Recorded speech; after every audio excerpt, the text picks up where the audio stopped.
Hey guys, welcome back to my channel. So చాలా రోజులు అయిపోయింది కదా ఇలా వీడియో పోస్ట్ చేసి నేను. సో ఇవాళైతే నాకు చాలా హ్యాపీగా అనిపించింది ఈ గార్డెన్లో ఈ ఫ్లవర్స్ని చూడంగానే, అందుకే త్వరగా క్యాప్చర్ చేశాను. సో ఇలా గార్డెన్లో కూర్చొని ఫ్లవర్స్ని చూస్తూ కాఫీ ఎంజాయ్ చేయడం మీలో ఎంతమందికి ఇష్టం?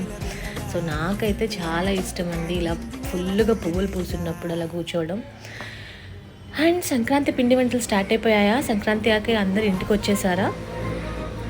ఇలా గార్డెన్లో కూర్చొని నాలాగా ఎంజాయ్ చేసే వాళ్ళు ఎంతమంది ఉన్నారో కమెంట్ సెక్షన్లో కమెంట్ చేయండి. అండ్ ఏ మాటకి ఆ మాట చెప్పుకోవాలండి, రోజ్ ఫ్లవర్స్కి ఉన్న అందం ఇంకే ఫ్లవర్స్కి రాదు. సో ఇక్కడైతే మాకు చాలా వెరైటీ పువ్వులు అయితే కాసాయి, మందారం, రోజ్ ఫ్లవర్స్లో కలర్స్ ఇలా. కానీ నాకు ఈ రోజ్ ఫ్లవర్ అయితే చాలా బాగా నచ్చింది. అండ్ ఎంత బాగుంటుందో కదా ఇలా పువ్వులన్నీ పూసినప్పుడు. సో నా ఛానల్ అయితే సబ్స్క్రైబ్